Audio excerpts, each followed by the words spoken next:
In live action, comics, and animated shows, mankind from the Marvel Universe love the Avengers and hate the X-Men. But why? It seems like a double standard because both groups are very similar. They are superheroes with superhuman abilities who risk their lives daily to help humanity. But the Avengers are adored. They are considered heroes and role models. People hang Iron Man posters in their rooms. They idolize Tony Stark and want to make millions as he does. They praise Captain America as a war hero and want to take pictures with any of the Avengers, as if they were Hollywood actors.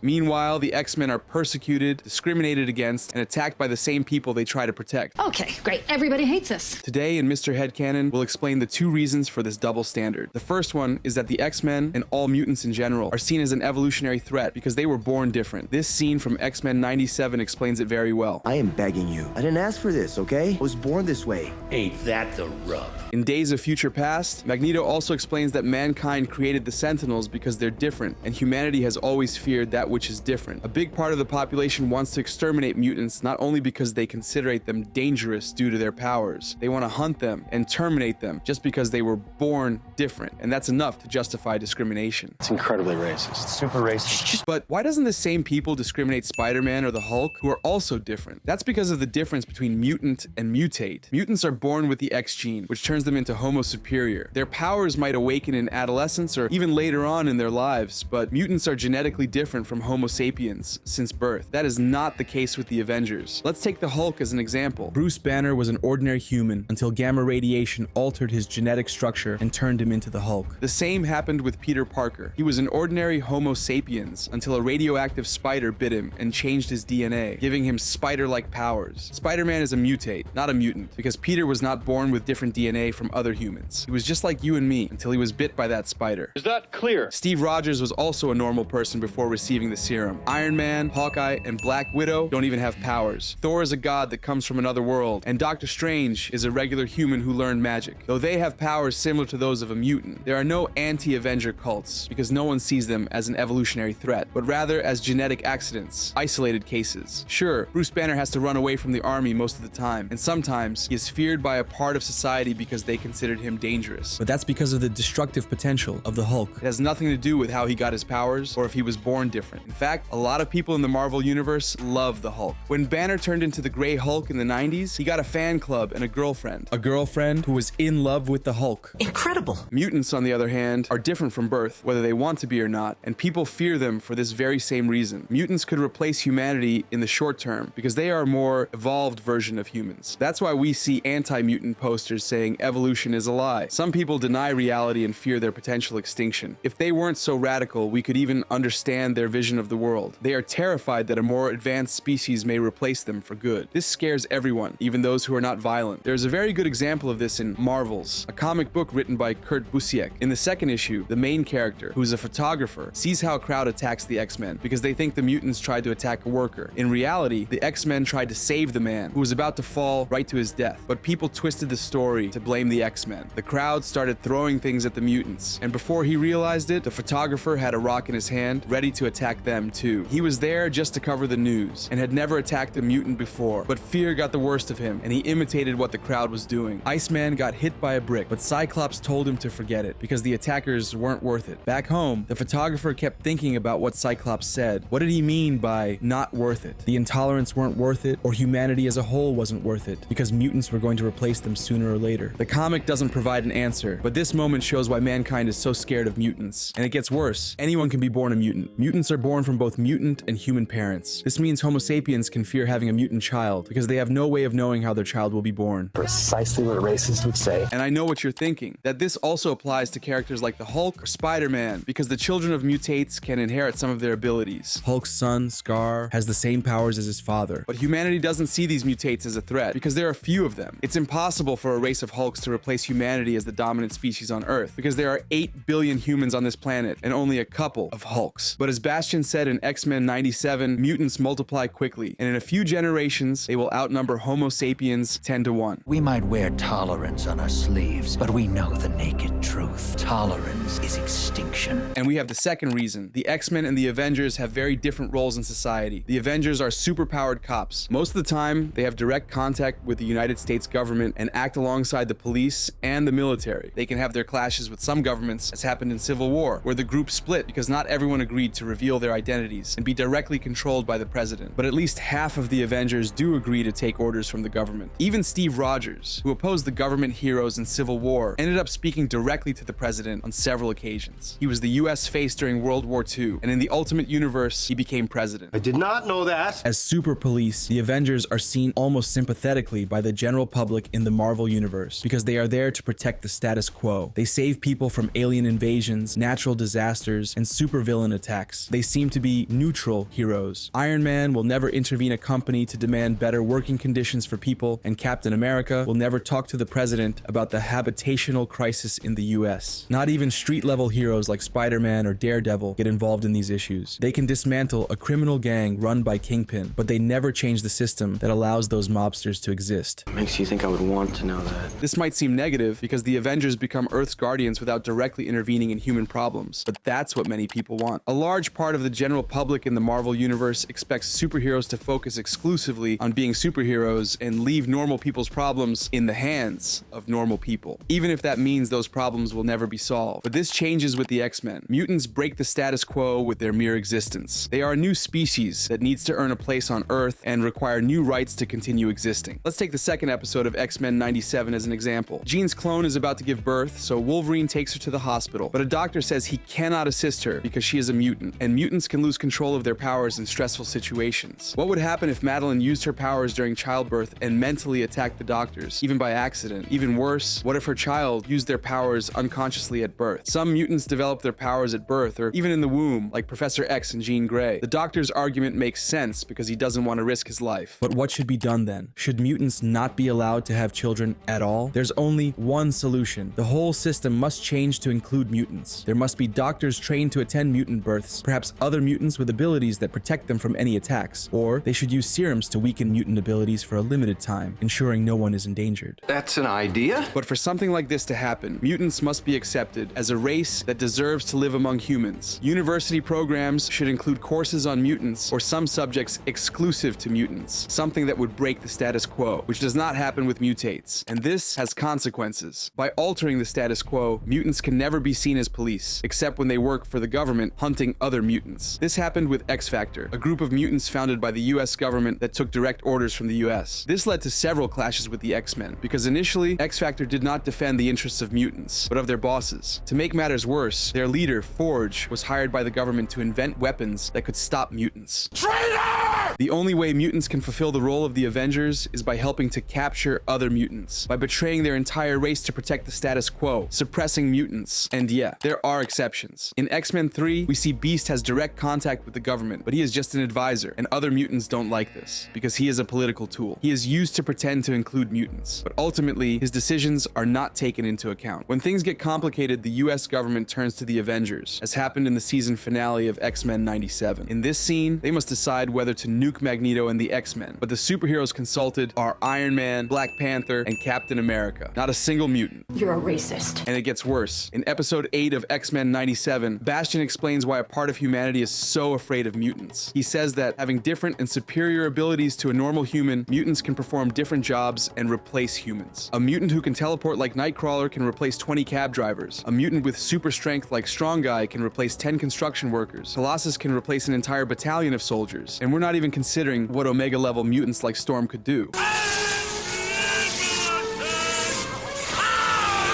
We can see this as an analogy of the fear of immigrants stealing your job, or as the fear people have of AI and any technological advancement. But in this case, humanity's fear is very understandable. They fear the changes caused by the existence of mutants, something that never happened with the Avengers. This difference between the two groups can be explored in an Avengers versus X-Men crossover. I'll talk about how that would be in this video over here. I'll watch it.